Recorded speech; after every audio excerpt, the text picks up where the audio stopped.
Todos los años, millones de personas mueren de hambre en este planeta. Y sin embargo, este planeta rico desborda riqueza. El orden del planeta es mortífero y absurdo. Hay que cambiar ese orden criminal del mundo. El humanismo o cualquier escrúpulo moral simplemente no son posibles en un mundo en el que reinan necesariamente, estructuralmente, la avidez, el deseo de poder y el cinismo más violento. El derecho a la independencia, el derecho a la soberanía, es hoy por hoy un lujo de los países poderosos, de los países ricos. Cuando los países pobres ejercen el patriotismo, ese patriotismo se convierte en populismo, o peor todavía, en terrorismo, y constituye una amenaza para el mundo. Entonces nosotros no tenemos el derecho de defendernos, solo tenemos el derecho de aceptar lo que otros deciden por nosotros. Y esos otros son los que ejercen el gobierno mundial. Los verdaderos amos del mundo hoy en día, en primer lugar, son invisibles. No están sometidos a ningún control social, sindical, parlamentario. Son hombres en la sombra que detentan el gobierno del mundo. Detrás de los estados, detrás de las organizaciones internacionales, hay un gobierno oligárquico de muy poca gente. Muy poca gente, pero que cuenta con una potencia, una influencia, un control social sobre la humanidad, como jamás un papa, ni un emperador, ni rey alguno han tenido a lo largo de la historia de los hombres. Pero ¿quién es este asesino serial que mata todo lo que toca? Habría que meterlo preso, se me ocurre, pero ocurre que no se puede meter preso a este asesino serial porque él tiene las llaves de todas las cárceles y porque es un sistema universal de poder que ha convertido al mundo en un manicomio y en un matadero.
La miseria más extrema se hace visible en distintos escenarios del planeta, como este basurero del que se alimentan 500 familias desheredadas en Honduras.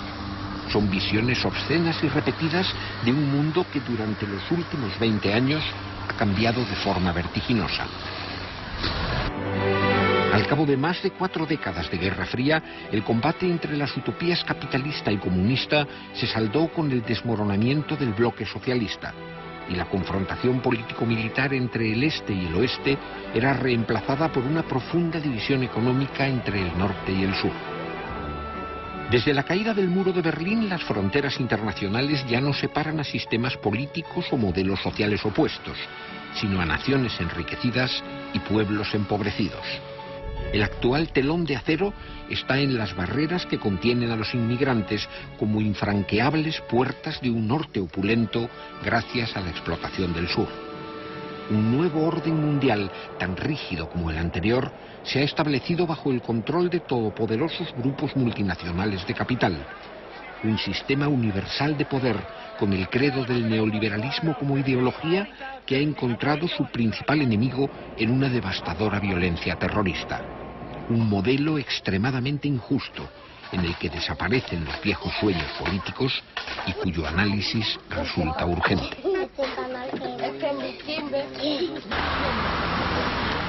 Jan Ziegler es una de las mentes más lúcidas de la izquierda europea. Profesor de sociología en las universidades de la Sorbona y Ginebra, sus ensayos políticos le han dado prestigio mundial.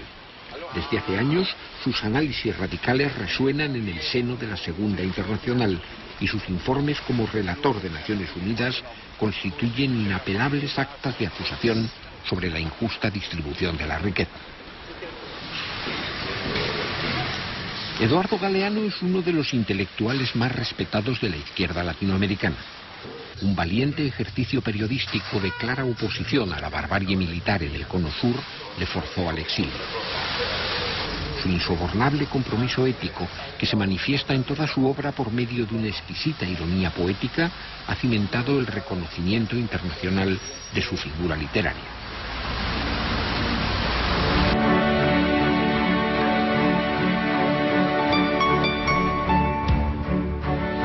Las voces críticas de Galeano y Ziegler se cruzan para desnudar y retratar el implacable sistema de poder que parece consolidarse en los comienzos del siglo XXI. Y a sus juicios se suman los de otras personalidades, como el dirigente campesino colombiano Héctor Mondragón, los misioneros españoles en África José Collado y Ángel Olaran, el jurista norteamericano William Woodman, la exministra de Cultura de Malí, Aminata Traoré, el juez español Baltasar Garzón o el escritor argentino Ernesto Sábato, en el intento común de examinar el nuevo orden del mundo.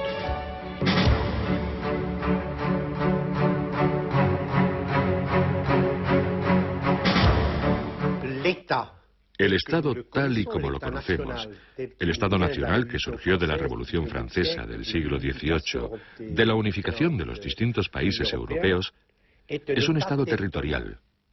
Es territorial. Sus leyes dejan de tener efecto más allá de las fronteras, así como su policía y su justicia. Su gran poder de legislar está limitado por el territorio. Sin embargo, los amos del mundo, los amos del capital financiero mundializado, son totalmente independientes de cualquier forma de territorio. Porque en el proceso de creación del mercado globalizado, de unificación del mundo bajo la ley del máximo beneficio, uno de los tipos del capital se ha independizado. Es el capital financiero, el capital virtual, el capital líquido, el capital móvil que se hace visible y toma cuerpo en las bolsas, y que domina al capital comercial, al capital industrial, al capital social en todas sus formas. En la bolsa, cuando cierra Tokio, abren las de Frankfurt, Madrid, París y Londres. Y cuando las bolsas europeas cierran, toman el relevo las de Nueva York y de Chicago. Por lo tanto, el capital financiero recorre el planeta las 24 horas del día con una única finalidad: el beneficio máximo.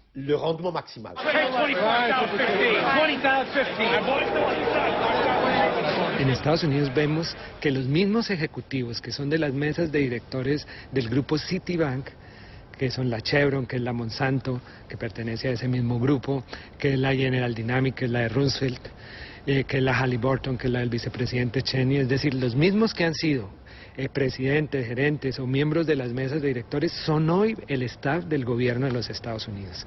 Es decir, que ya no podemos hablar de un gobierno en la sombra de estos grupos, sino podemos decir que mediante el gobierno de Estados Unidos estos grupos han empezado a ejercer directamente el poder, y que los que sí son entes meramente subordinados son la mayoría de los gobiernos del mundo, que dependen de ellos.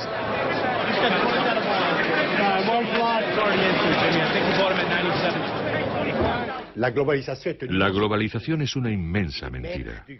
Los amos del gran capital, que dirigen el mecanismo de la globalización, dicen: vamos a crear una economía unificada por todo el mundo y así todos podrán disfrutar de las riquezas, de los progresos científicos, de los progresos del comercio, de los progresos de la libertad. Lo que sucede en realidad, si observamos la economía, es que existe una economía de archipiélagos que la globalización ha creado. Existen algunos islotes extremadamente ricos, extremadamente poderosos, y continentes enteros que desaparecen en la oscuridad. No hay duda de que entre las organizaciones interestatales visibles, que están en la vitrina de la globalización, 3 organizaciones son las más poderosas, que dominan, que regulan los acontecimientos económicos. Son el Banco Mundial, el Fondo Monetario Internacional y la Organización Mundial del Comercio. Son bomberos pirómanos y son fundamentalmente organizaciones mercenarias de la oligarquía del capital financiero invisible mundial.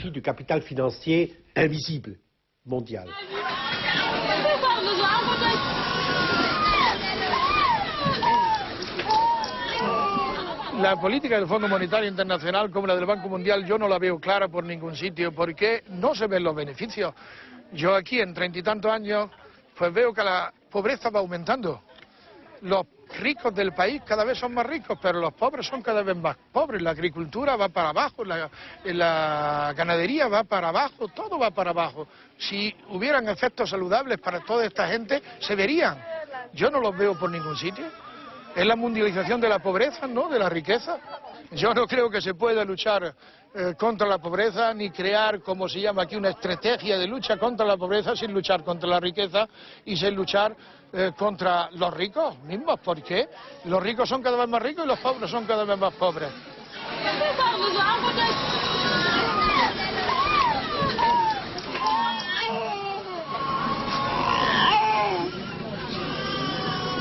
El Fondo Monetario lo manejan 5 países, y sobre todo uno, que es el que tiene derecho de veto, pero digamos 5. El Banco Mundial es un poquito más democrático, lo manejan 8 países. La Organización Mundial de Comercio, que es la que nos condena a cobrar cada vez menos y a pagar cada vez más, en sus estatutos establece el derecho de voto, pero nunca se votó, jamás.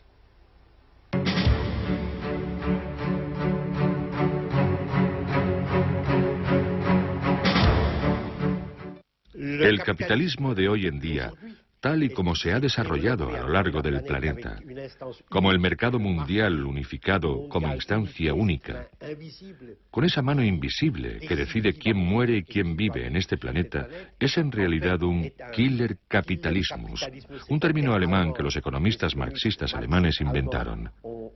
El capitalismo de la jungla que mata, que asesina. Podría utilizar multitud de ejemplos y escojo el hambre.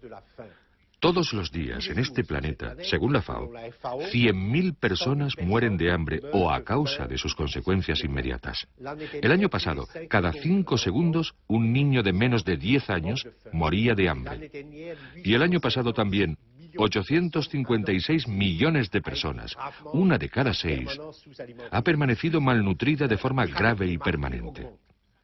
Las cifras indican que la pirámide de mártires aumenta, y todo esto sucede en un planeta que, según la FAO, podría alimentar en condiciones normales, con 2.700 calorías por día para un adulto normal, a 12.000 millones de seres humanos, y somos 6.000 millones, es decir, a casi el doble de la población actual.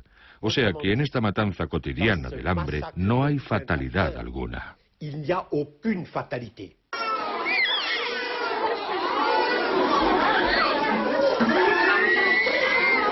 Esta gente no está sufriendo de la hambruna actual. Están en una situación de hambruna crónica. Cuando estos niños llegan a esa situación ya ni comen. Esto clama al cielo. Más que al cielo también, pero vamos, clama a Occidente, clama al primer mundo.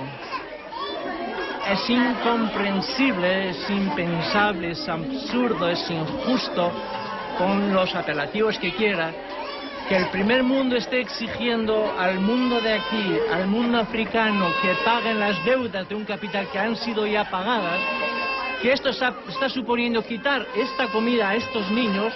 Esto no va a ayudar nada allí, y esto está quitando el pan a nuestros hijos. Eso es criminal. Eso es como un genocidio organizado a un nivel internacional.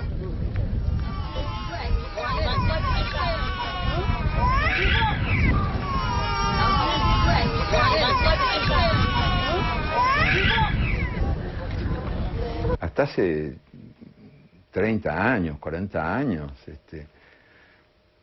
a nadie se le ocurría desconfiar de la justicia como un valor universal y por lo tanto todos, mal que bien, hasta la derecha más recalcitrante, compartían básicamente yo no te digo la indignación o la denuncia, pero por lo menos la aceptación de que la injusticia existía en el mundo.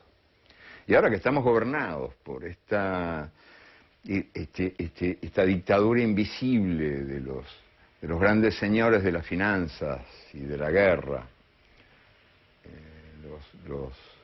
los guerreros y los banqueros que mandan en el mundo y que usurpan una palabra hermosa como era comunidad internacional, lindísima palabra, lindísima expresión, la comunidad internacional que ahora nombra a los banqueros y a los guerreros. Comunidad internacional es el poder que ejercen los banqueros y los guerreros. Bueno, pues en otros tiempos se admitía que un mundo que genera pobreza es un mundo injusto.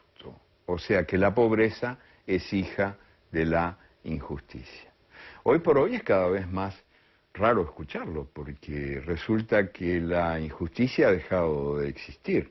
La pobreza es el justo castigo que la ineficiencia merece.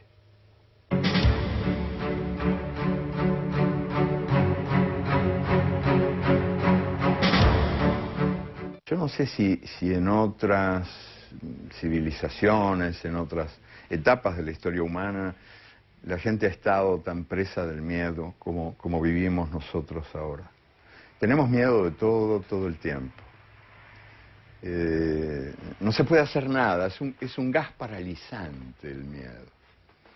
Los miedos, creo, predominantes, los que se sienten más en la vida cotidiana son el miedo a perder el trabajo, que es un típico pánico de nuestro tiempo, la inseguridad laboral, el miedo a no encontrar mañana tu puesto en la fábrica o en la oficina, que hace que una cantidad de derechos sindicales que se habían obtenido a lo largo de más de 2 siglos de luchas estén ahora corriendo grave peligro de muerte, porque nadie se anima a nada por miedo, por pánico a la pérdida del trabajo que se tiene. El que no tiene miedo a perder el trabajo tiene miedo de no encontrarlo, que es un miedo muy semejante. Y hay muchos otros pánicos, el pánico de vivir, el pánico de ser, el pánico de cambiar, el pánico a los demonios que nos inventan para asustarnos. Los derechos democráticos van a morir. Y lo que estamos viviendo en Europa hoy en día es una tercermundialización sucesiva. Los contratos colectivos de trabajo desaparecen. El estatuto del trabajador desaparece. El trabajo se convierte en una mercancía como cualquier otra. El hombre se convierte en una mercancía como cualquier otra. Y allí donde se encuentre el mercado más favorable, el capital irá a buscarlo. En otras palabras, se da una deslocalización permanente. Y el miedo a la deslocalización hace que el trabajador europeo o la trabajadora europea tengan miedo, se angustien por la posibilidad de perder su trabajo. En la Unión Europea, que es la potencia económica más fuerte que el mundo haya conocido, con 400 millones de trabajadores y de consumidores de muy alto nivel en sus 25 países, hoy en día hay 19 millones de parados permanentes, con una probabilidad muy alta de no encontrar trabajo, que están excluidos.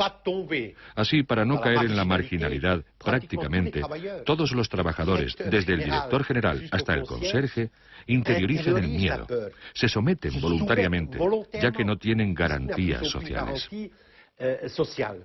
El trabajo hoy por hoy vale menos que la basura. Impunemente los empresarios deciden quién trabaja, quién no trabaja y cuánto se trabaja. Se trabaja cada vez más a cambio de menos, cada vez más horas a cambio de un salario menor. algunos derechos conquistados en muchas batallas difíciles a lo largo del tiempo, como el derecho a la sindicalización, se violan hoy día con escandalosa impunidad. Ese es un derecho aniquilado por la máquina de la muerte en el mundo de hoy. Es una máquina de exterminar derechos que ha convertido al trabajador en un mendigo de empleo, en un mendigo de salario.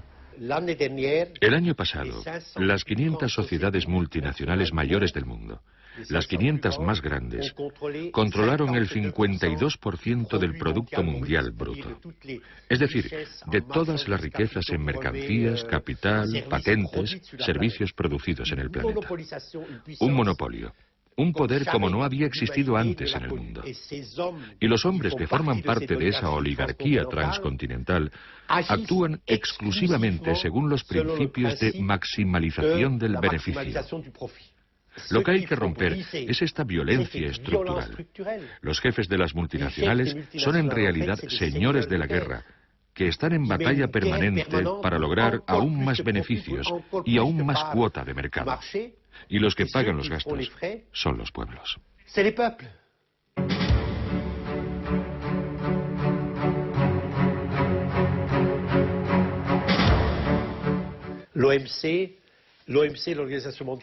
La OMC, la Organización Mundial del Comercio, compuesta hoy en día por 147 estados, debe asegurar, y asegura en nombre del capital financiero internacional, la liberalización total de la circulación de mercancías, de capitales, de patentes y de servicios.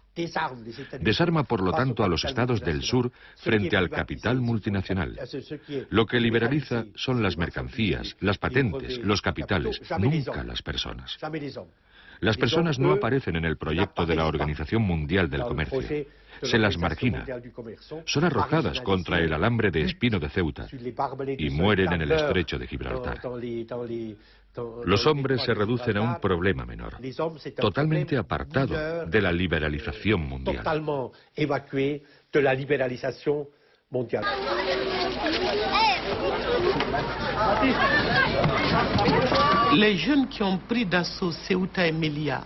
Los jóvenes que toman al asalto Ceuta y Melilla tienen menos problemas que los europeos, porque tienen esperanza, y Europa está desencantada.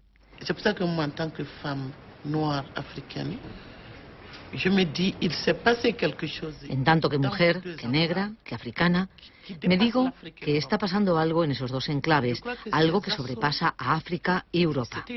Yo creo que esos asaltos son una forma de respuesta de los sin derechos, de los sin voz, que han venido a decir aquí ante vuestras puertas. Este es el resultado de lo que habéis denominado cooperación para el desarrollo. Cuando vemos las consecuencias de las privatizaciones, de las fusiones y de las deslocalizaciones, cuando te dicen que tal empresa va a suprimir 1000 empleos, tú te dices, países civilizados, ricos, que disponen de dinero, que prefieren concentrar el dinero entre las manos de un puñado de multinacionales, de un puñado de poseedores. Si Europa es capaz de dejar en el paro a sus propios ciudadanos, ¿qué es lo que Europa guarda para África? Por eso digo que no hay un problema de migración, hay un problema con el sistema económico mundial.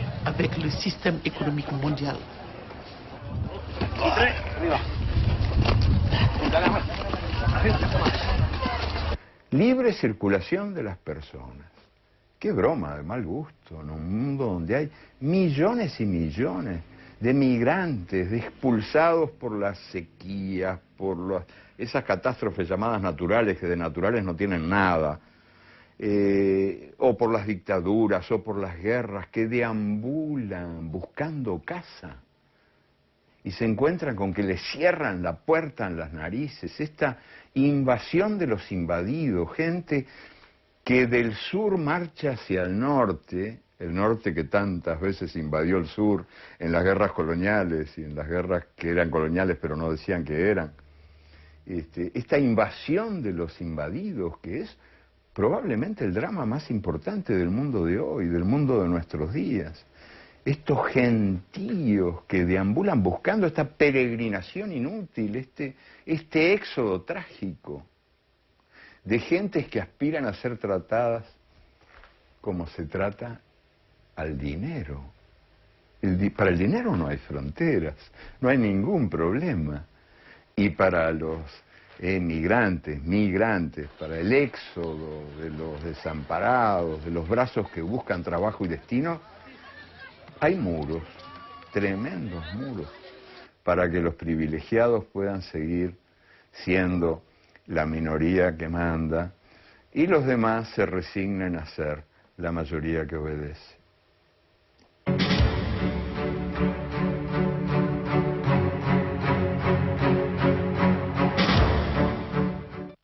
Me encuentro ahí, sin querer queriendo, en fin, embarcado en discusiones absurdas, donde defiendo ardientemente a los jóvenes, a estos desprestigiados jóvenes de nuestros días, que se supone que son muchachos vacíos, desde el punto de vista de las generaciones anteriores. Dice, pero estos, la política no les importa nada, se cagan en todo, son unos egoístas. Estos rockeros de ahora. Y yo voy y ahí los defiendo, porque yo creo que tienen toda la razón en no creer. Hay un sistema universal de poder que los invita a no creer. O sea, que les ofrece la fe y los traiciona. Y ellos asisten a la política como si fuera un circo, donde los más exitosos son los capaces de dar las piruetas más prodigiosas para hacer desde el gobierno lo contrario de lo que han prometido desde el llano. Lo que se pone en cuestión radicalmente son los valores de las luces, que durante 250 años nos han dado la República, los estados democráticos, los valores fundamentales, un tipo de civilización con el que hemos vivido. Y cuando decimos que la economía ya no es una actividad humana, que el neoliberalismo ya no es una actividad humana, sino simplemente la traducción de una realidad, de un número determinado de leyes naturales, lo que hacemos es expulsar al hombre de su papel como sujeto de la historia. Y con ello, negamos frontalmente todos los valores de las luces, la solidaridad, los derechos del hombre, la autodeterminación, el gobierno, por delegación revocable, etc. Hoy nos encontramos ante estas dos opciones. O bien escogemos la defensa de esos valores, de las luces, a través del restablecimiento de la fuerza del Estado Nacional y de una normativa internacional, o bien nos sometemos a los amos del mundo y a sus leyes presuntamente naturales de los beneficios. Si la segunda opción es la que se impone finalmente, entonces la jungla se instalará en Europa. Nos sumiremos en la oscuridad y la civilización tal y como la conocemos, por lo menos en Europa, la civilización democrática que proviene de las luces, desaparecerá. Ahora las torturas se llaman apremios ilegales, la traición se llama realismo, el oportunismo se llama pragmatismo, el imperialismo se llama globalización y a las víctimas del imperialismo se los llama países en vías de desarrollo, confundiendo a los niños con los enanos. Y al sistema que en mi infancia y en mi juventud llamábamos capitalismo, se le llama hoy economía de mercado. El diccionario también ha sido asesinado por la organización criminal del mundo. Ya las palabras no dicen lo que dicen o no saben lo que dicen. Si hoy digo que hace falta una rebelión, una revolución, un derrocamiento, un cambio total de este orden mortífero y absurdo del mundo, simplemente estoy siendo fiel a la tradición más íntima, más sagrada de nuestra civilización occidental, europea, americana. Me parece que hoy en día nuestro deber primordial es reconquistar la mentalidad simbólica y decir que el orden del mundo, tal y como está, es criminal, Porque es contrario totalmente a todas las exigencias del hombre y a los textos fundacionales de nuestras civilizaciones occidentales.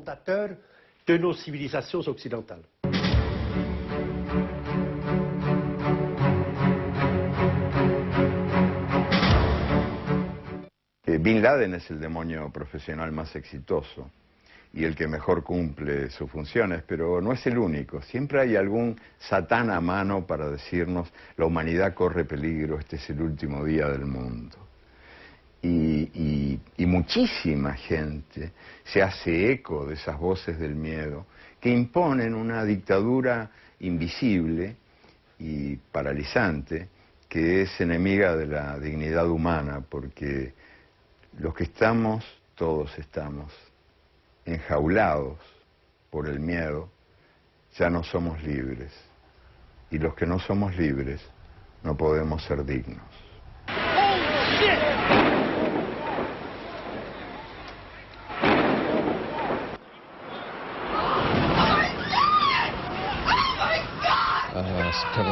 El 11 de septiembre de 2001 fue algo aterrador.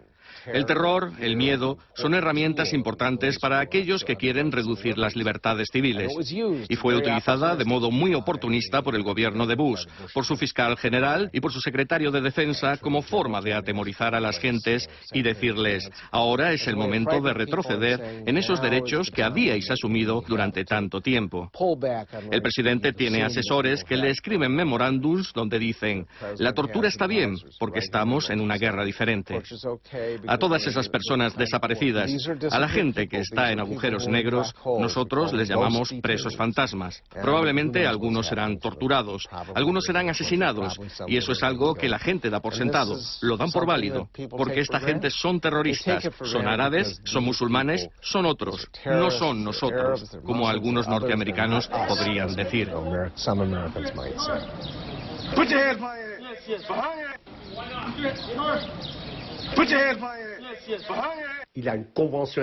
Hay una convención internacional contra la tortura. Existen mecanismos de control de la tortura. Hay un artículo en la Declaración de Derechos del Hombre que los 191 miembros de las Naciones Unidas han firmado, que prohíbe radicalmente la tortura. Y sin embargo, la mayor potencia económica y militar del planeta practica abiertamente la tortura, incluso hasta causar la muerte, en los territorios de Afganistán, en Guantánamo, en Abu Ghraib, en Irak. Hay aviones que cruzan los cielos de los países de la Unión Europea para trasladar de un sótano de torturas a otro a presos sin inculpar, de los que no se sabe nada, de los que no se conoce ni el nombre, que han sido detenidos por comandos enviados por el señor Bush, que actúan fuera de toda legalidad internacional. Hay, por lo tanto, una destrucción, no solo un retroceso, de partes enteras, de capítulos completos de los derechos humanos.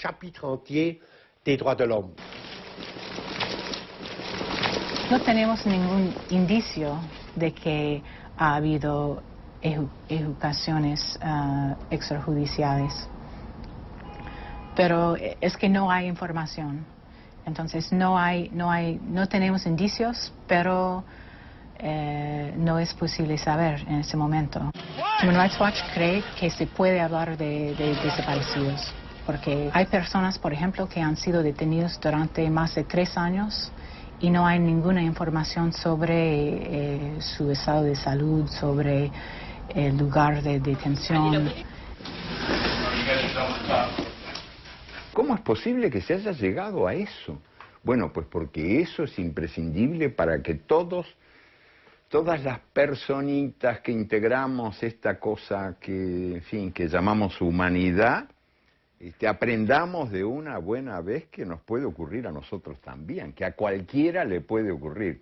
Terminar rapado con un uniforme a rayas, humillado cotidianamente, meado por los perros en un lugar como Guantánamo. A cualquiera le puede pasar. Es lo mismo que lo de la tortura. Si la tortura torturara solamente a los culpables, no sería eficaz.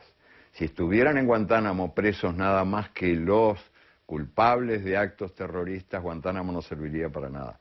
Sirven estos ejemplos, estos símbolos del poder, funcionan porque emiten miedo, y emiten miedo en la medida en que le puede tocar a cualquiera. Es un asunto del azar.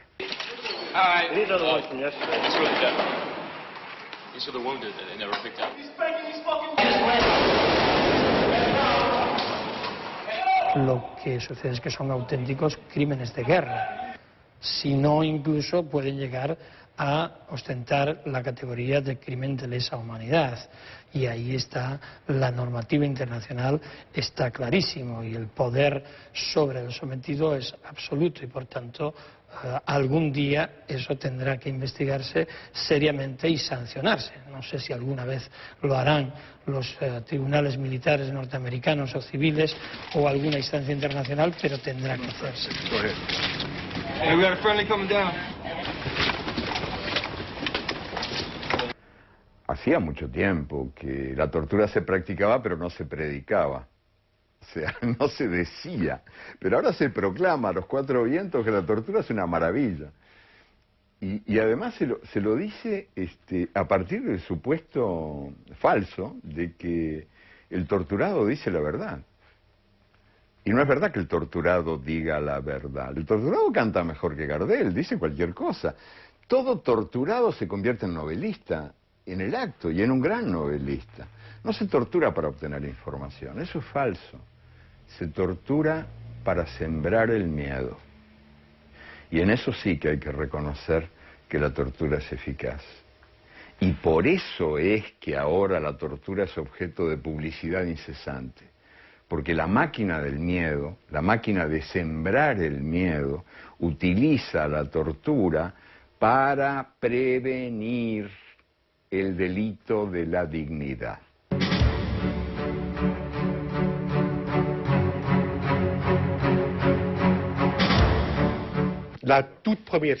Lo primero que cada uno de nosotros debe de hacer es mirar la situación de frente.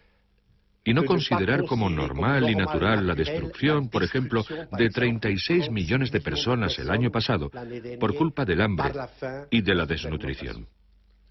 No hay que aceptar lo que los amos del mundo dicen. Son las leyes naturales de la economía, no podemos hacer nada al respecto. Es normal morir de hambre en Etiopía porque hay sequía, porque la gente no sabe trabajar, porque si hubiese un solo muerto de hambre en París, habría una revuelta. Tenemos que rechazar como algo normal la destrucción de nuestros semejantes por este sistema criminal y mortífero del mundo. De ningún modo debemos permitir que nos intimiden los grandes organismos de comunicación, ni las fábricas de las teorías neoliberales de las grandes corporaciones. Porque todas las corporaciones se ocupan primero de controlar las conciencias, de controlar como pueden a la prensa y el debate público. Y tratan de ocupar el debate público para vaciar los cerebros. No es un fenómeno nuevo, pero ahora se da con particular intensidad esta perversa herencia colonial que nos convence de que la realidad es intocable. El miedo al cambio. No se puede. La intención es buena, pero no se puede. Hay que ser realista. Hoy por hoy, cuando los ministros de Economía son los que de veras gobiernan a nuestros países, pero esos ministros de Economía están a su vez gobernados por el gobierno que los gobierna, que es el de los grandes organismos financieros internacionales, o presuntamente internacionales, imperiales, para decirlo con palabras más claras. Hoy por hoy rige esta suerte de ideología de la impotencia nacida del miedo. No se puede. Y yo pienso que ese miedo al cambio es un miedo muy, pero muy dañino, y que es uno de los miedos más poderosos, más importantes en esta suerte de maquinaria mundial del crimen, porque es un miedo que mata la esperanza. O sea, opera contra la voluntad democrática del cambio. Queda una esperanza que considero muy real y fuerte, y es la nueva sociedad civil planetaria. Carlos Marx dijo que el revolucionario tiene que ser capaz de oír a la hierba crecer.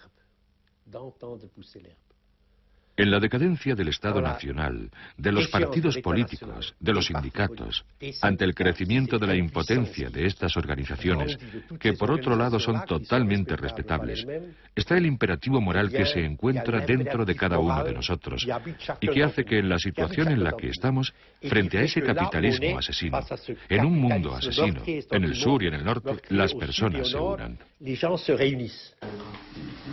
A sus 95 años, Ernesto Sábato ya no hace declaraciones, pero quiso releer el texto que un día no lejano escribió, llamando desde la última curva de su camino a la resistencia contra la injusticia.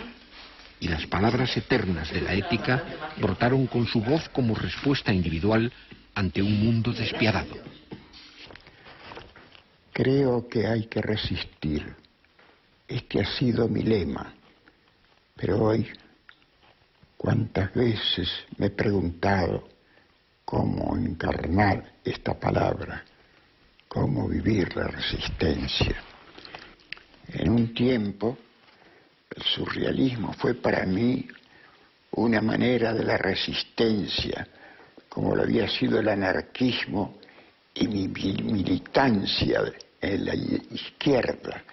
Pero ahora la situación ha cambiado tanto que debemos de evaluar detenidamente qué entendemos por resistir. No puedo darles una respuesta.